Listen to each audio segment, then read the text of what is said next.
அடர்ந்த காட்டிற்குள் ஒரு மனிதன் நடந்து சென்று கொண்டிருக்கும் போது அவனை பசியோடு இருந்த சிங்கம் ஒன்று துரத்தி வந்தது. ஓடி வந்த மனிதன் ஒரு மரத்தில் ஏறிக்கொண்டான். அந்த மரத்தில் வசித்து வந்த குரங்கு ஒன்று அவனுக்கு ஆறுதல் கூறியது. சிங்கத்திற்கு மரம் ஏற தெரியாது, தைரியமாக இருங்கள், சிங்கம் சென்றதும் தகவல் தருகிறேன், நீங்கள் இறங்கி செல்லலாம் என்று ஆறுதல் கூறியது. சிறிது நேரத்தில் குரங்கு உறங்கிவிட்டது. கீழே நின்று இருந்த சிங்கம் அந்த மனிதனை பார்த்து, குரங்கை கீழே தள்ளிவிடு, நான் உன்னை விட்டு விடுகிறேன் என்று கூறியது. அந்த மனிதனும் குரங்கை கீழே தள்ளிவிட்டான். குரங்கு கீழே விழுந்தது.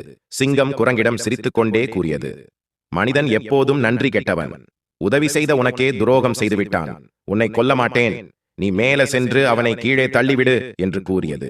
மரத்தில் ஏறி குரங்கு அந்த மனிதனை கீழே தள்ளிவிடவில்லை. சிங்கத்தை பார்த்து பெருமிதமாக கூறியது, நம்பி வந்தவர்களுக்கு நம்பிக்கை துரோகம் செய்ய நான் ஒன்றும் மனிதன் அல்ல என்று. ஆம் நண்பர்களே, நம்மிடமே நம்பிக்கை துரோகம் அதிகமாக உள்ளது. முடிந்தவரை நம்பியவர்களுக்கு உண்மையாக இருப்போம்.